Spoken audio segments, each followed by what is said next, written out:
হ্যাঁ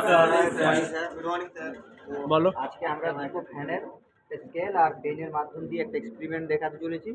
আচ্ছা, এই এই দুটো কি ফানেলে? এটা ফানেল। আচ্ছা ঠিক আছে। মাঝখানে কি অ্যাড করে দিয়েছে টেপ টেপ দিয়ে কিছু দিয়ে নাকি? টেপ দিয়ে দুটো জোড়া লাগানো আছে স্যার। আচ্ছা ঠিক আছে, করো, দেখাও দেখি কি ব্যাপার। স্যার এটার মাধ্যম দিয়ে আমরা এটাকে আটকানোর চেষ্টা করছি। এটা এই ক্যাপের দিকে থাকলে ওটা আটকে যাচ্ছে, বাট এই দিক থেকে জাস্ট ছেড়ে দাও, জাস্ট ছাড়ো। ছেড়ে দিলে ও পিচ্ছিল পথের কারণে স্যার পড়ে এটাকে ধরো ধরো ধরো ধরো, সবাই মিলে ধরো। পড়ে গেল কেন? পিচ্ছিল পথের কারণে স্যার।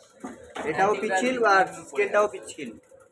এটা কি এটা অ্যান্টি গ্র্যাভিটি আমরা এই দেখাবার চেষ্টা করছি যে অ্যান্টি গ্র্যাভিটির জন্য এটা নিচের দিকে পড়ে ঠিক যায়। ঠিক ঠিক ঠিক ঠিক। কোনো জিনিস গ্র্যাভিটির দিকে যায় না, তার গ্র্যাভিটির বিপরীত দিকে যায় সবসময়। প্রত্যেকে সহমত তো? ওকে।